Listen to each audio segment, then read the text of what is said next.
কিছুক্ষণ আগেই কিন্তু সরস্বতী পুজোর যে তিথি রয়েছে সেই তিথি কিন্তু শেষ হয়েছে এবং অঞ্জলি পুষ্পাঞ্জলি দেবার মাধ্যমেই কিন্তু দেবীর চরণে শেষ হয়েছে আনুষ্ঠানিকতা এবং পুষ্পাঞ্জলি দেবার পরেই কিন্তু হাতে খড়ির যে আমরা বাচ্চাদের তথ্যচিত্রগুলো দেখছিলাম আসলে সেই হাতে খড়ির আনুষ্ঠানিকতা কিন্তু আসলে শুরু হয় এবং হাতে খড়িতে দেবীর সামনে বসে আজ প্রথমবারের মতো সন্তানদের কিন্তু হাতে কলম চক স্লেট তুলে দেওয়া হয় এবং এর মাধ্যমেই কিন্তু তাদের বিদ্যা জীবনের অর্থাৎ শিক্ষা জীবনের কিন্তু শুরু হয়। আমরা সকাল থেকে আছি এখানে এবং সকাল থেকে আমরা বিভিন্ন শিক্ষার্থীর সাথে কথা বলেছি, যারা এখানে এসেছেন বিভিন্ন ধর্মের সকলের সাথেই কথা বলেছি।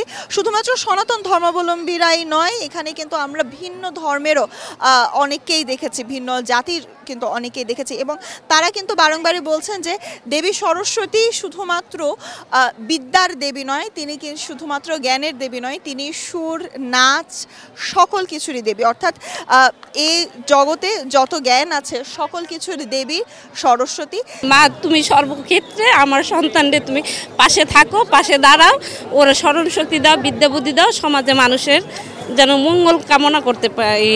সরস্বতী মার কাছে অনেক কিছু চাওয়ার রয়েছে, যেন আমাদের মনের আশা পূর্ণ হয়, যেন আগামীতে ভালো কিছু করতে পারি। ক্যামেরায় ওয়াও, স্টাইল দেখাও, Xenon X21 পারলে ঠেকাও। সকলের বিদ্যা ও সুবুদ্ধির উদয় হোক, দেশে শান্তি ফিরে আসুক, এটাই প্রার্থনা ঠাকুরের কাছে। আমি যেন ক্লাসে ভালো করি, এটাই আমি চাই।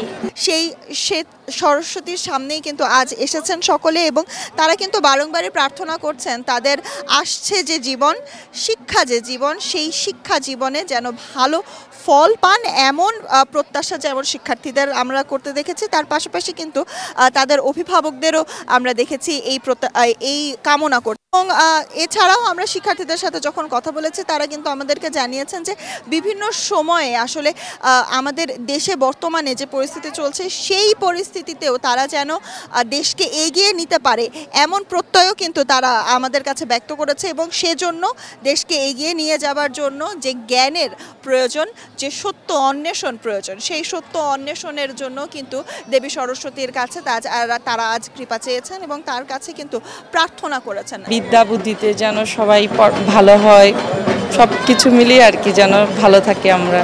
আমাদের মধ্যে তো নিয়ম আছে যে বাচ্চাদের জন্মের পরে যদি প্রথমে হাত কলম ধরানো হয় তাহলে ঠাকুরের কাছে লিখে তারপরে আমাদের পড়াশোনা স্টার্ট করানো হয়। আমি আমার পরীক্ষায় যেন সবসময় ভালো করতে পারি, সব পরীক্ষায় যেন আমি পাশ করি আর যেন ইয়া হয়। আজকে এই পঞ্চমী তিথিতে সরস্বতী মায়ের কাছে আমরা এটাই প্রার্থনা করি যে আমরা যেন সুশিক্ষায় শিক্ষিত হতে পারি এবং আমাদের সন্তানদেরকেও যেন সুশিক্ষায় শিক্ষিত করতে পারি। এছাড়াও সকাল থেকে যে আনুষ্ঠানিকতা ছিল সেই সকল আনুষ্ঠানিকতা কিন্তু শেষ আজ, তারপরও সন্ধে পর্যন্ত কিন্তু সনাতন ধর্মাবলম্বীদের পাশাপাশি বিভিন্ন শিক্ষার্থীরা এখানে আসবেন এবং জগন্নাথ হল মাঠ প্রাঙ্গণে যেটি রয়েছে এই প্রাঙ্গণ কিন্তু তারা আজ মুখরিত রাখবেন। সন্ধ্যার পরে লেজার শো রয়েছে এবং বিভিন্ন আনুষ্ঠানিকতা কিন্তু তখনও রয়েছে এবং তখনও কিন্তু একটি অঞ্জলি হবে বলে আমরা জানতে পেরেছি। মার কাছে আশীর্বাদ চাইতে পারি যেন আমাদের বিদ্যা বুদ্ধি তিনি দান করেন, দেশের জন্য যেন কাজ করতে পারি, এটুকুই প্রার্থনা। মা সরস্বতী যেন বাংলাদেশের সুখ সমৃদ্ধি বয়ে আনে